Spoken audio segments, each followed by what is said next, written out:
Momentum continues into 2024 following a terrific job hosting the 2023 USA Cycling Gravel National Championships in Gering. KNEB.TV News starts right now. From your trusted source for news in western Nebraska and eastern Wyoming, this is KNEB.TV News. Presented by Platte Valley Companies, premier provider of financial services. Hello, I'm Ryan Murphy. This is KNEB.TV News powered by Platte Valley Companies. Thanks for joining me. In our top story, you've changed the game. That was just one of the superlatives used by USA Cycling officials and participants of the inaugural Gravel National Championships to local organizers and tourism officials. Scottsbluff County Tourism Director Brenda Lacey told commissioners this week of the very positive comments in person and online following conclusion of the event last month. Lacey said that was with only 6 months planning and preparation, so next year's championships, the date of which will likely drop in a few weeks, will be even bigger. It will be an extremely different setup. The courses will change, the distance of the courses will change, and there will be multiple community events added. I feel that was our only mistake. We didn't prepare the community. They had no idea what it was all about. Lacey said the tourism director of Roanoke, Virginia was here in Gering, planning to bid future championships, but told her it would be hard to compete with the course, beauty of the region, and community support. 533 riders from 42 states and London, England took part, and organizers anticipate it will be an even bigger event in 2024. Well, last week, the Gering City Council gave final approval to the documents needed to finalize their 2023-2024 budget, including a series of ordinances to amend various user fees for services. The council approved an overall document with $43.4 million in projected total disbursements and transfers, which is about $7.5 million higher than last year, with total property tax asking of just over $2.1 million. Included in the approved documents were a 5% cost of living increase for city officers and staff, and an increase from 3 to 5% in the cost of living expense for police, which City Administrator Pat Heath said was needed. After doing an internal wage study, if we stayed with that 3% COLA, we would have fell behind in our wage study, and we would not have stayed competitive with other cities that are half our size to double our size. Also approved were average rate increases of 5% for sanitation, 6% for water, 9% for sewer services, and a 25-cent increase in the stormwater surcharge.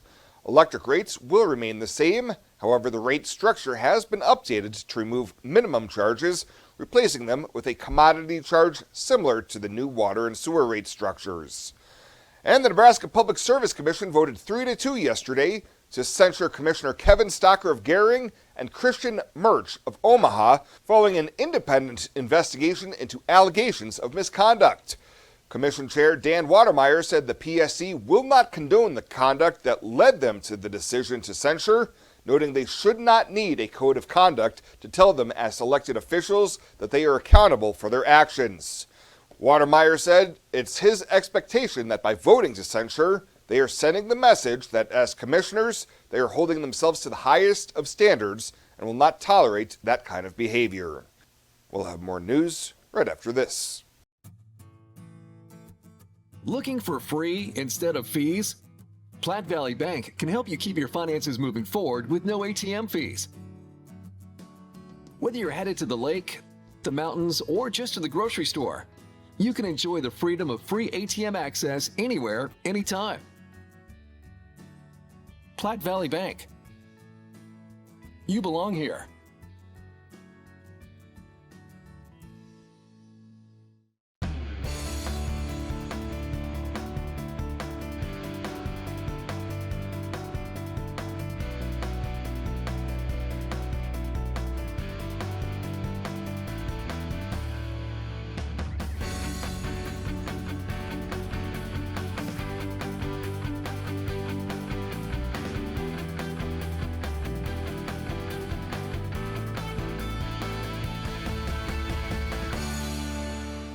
Welcome back. A former rural Scottish Lift man convicted of exploiting a vulnerable elderly woman by forging real estate transfer documents has lost an appeal before the Nebraska Court of Appeals.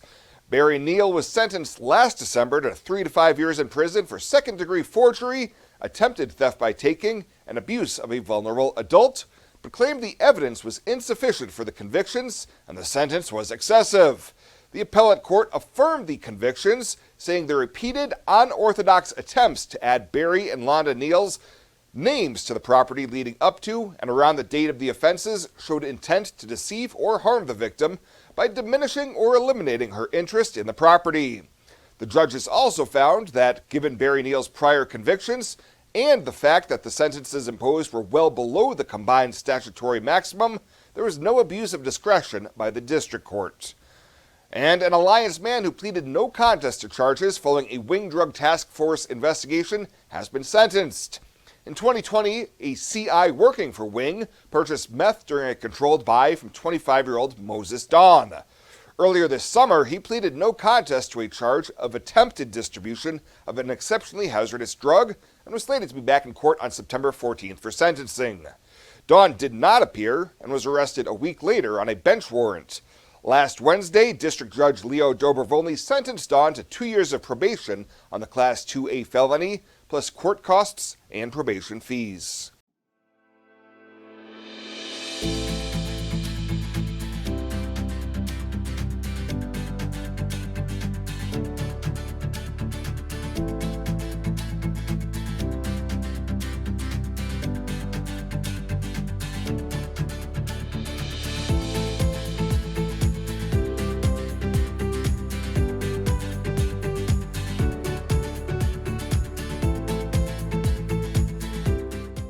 Do you know what backflow is and why it's dangerous? Backflow is when your water's normal flow is reversed due to a vacuum or drop in pressure, putting you at risk of drinking contaminated water containing substances like fertilizers, weed killers, or even feces.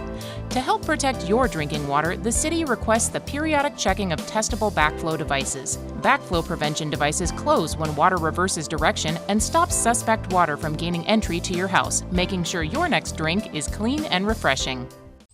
This isn't just a beautiful hospital. It's the home to exceptional patient care. This is where specialty clinics meet your needs. This is where a friendly smile, a warm hand, and an empathetic ear exist to care for you. This is us.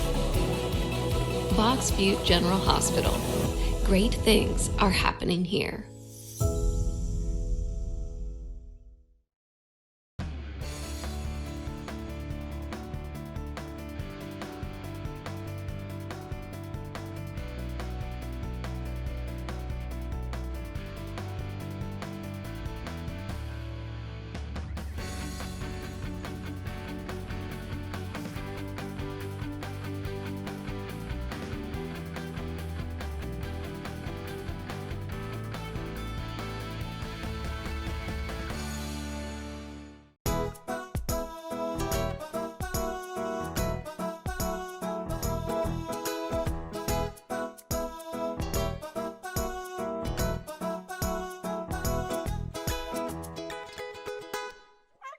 For this week's featured pet of the week, we meet Burke. He's around 3 years old and just about the happiest boy around. Burke would love an active family who would take him out on all their adventures. His adoption cost is $150, and that includes his neuter, microchipping, and all his vaccinations. If Burke sounds like a good fit for your family, stop into the Humane Society today.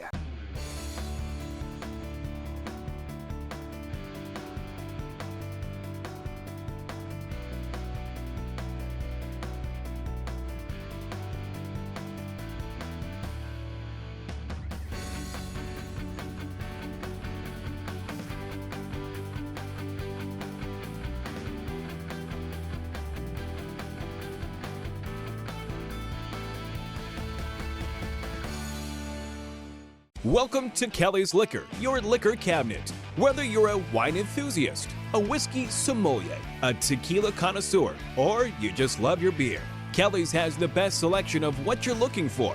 Family owned and operated since 1946 and right on 27th Street in Scottsbluff. Come see us today at Kelly's Liquor, your liquor cabinet. And remember to be a good neighbor. Don't drink and drive.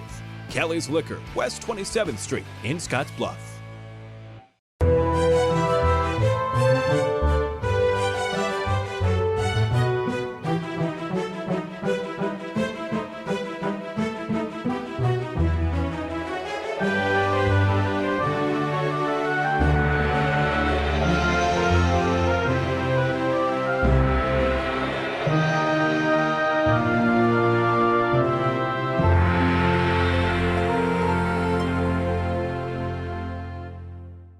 Let's take a look at your midweek community calendar, brought to you by Riverstone Bank.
The community calendar is brought to you by Riverstone Bank.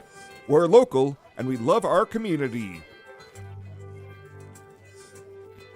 Panhandle Trails Intercity Public Transit, based in Alliance, Nebraska, is the only intercity bus serving Nebraska Panhandle communities and Pine Ridge, South Dakota. Panhandle Trails operates a regularly scheduled bus service, assisting you in making connections with Greyhound bus partners, regional airports, healthcare, employment and education opportunities, shopping, family, friends, and more. Panhandle Trails serves the general public of all ages and offers accessible transportation for those with special mobility needs. Let Panhandle Trails help you make your connection. Call 308-761-8747. Tired of feeling stuck? Not sure if you are on the right track? Platte Valley Bank can help keep your finances moving forward with checking account options to fit your lifestyle and an online account chooser to make finding the right account easy. Control your financial future with helpful budgeting tools and automatic savings plans. Now is the time to enjoy the ride with Platte Valley Bank. You belong here.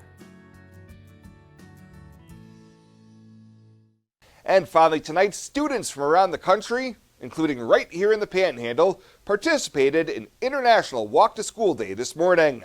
That was the scene at Westmore Elementary in Scottsbluff, where students were encouraged to get those legs moving and recognize the importance of being physically fit.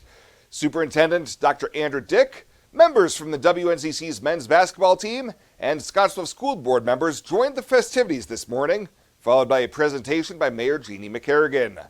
Dr. Dick tells KNB News that today is a great day for the district, as the State Board of Education is also visiting Scottsbluff Public Schools today. Well, that does it for us this time. Thank you so much for tuning in. Stay safe out there. We'll see you here next time.